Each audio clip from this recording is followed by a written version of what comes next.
Paano kung isa si Sushi sa mga taong gustong bantayan ni Hisoka? Di para protektahan, di para hintayin lumakas bago niya patayin.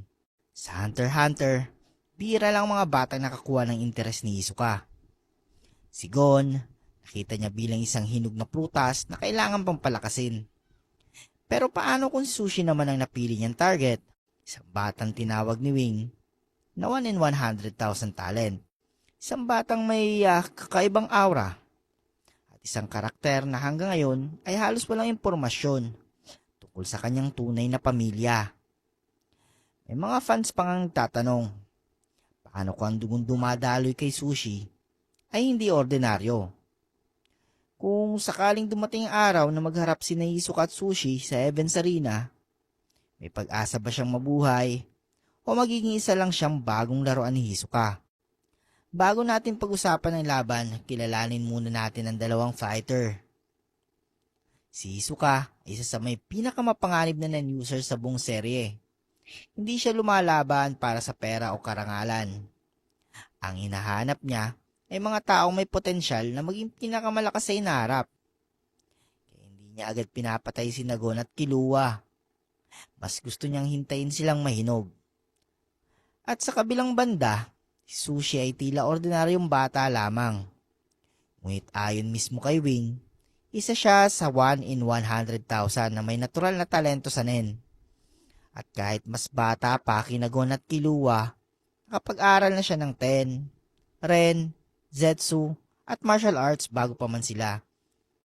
Ibig sabihin, hindi siya ordinaryong estudyante. Kung sakaling nagharap ang dalawang ito noong Heaven's Arena, sa physical ability pa lang, malaki na ang lamang ni Hisoka. Mas mabilis, mas malakas, mas marami ng totoong laban.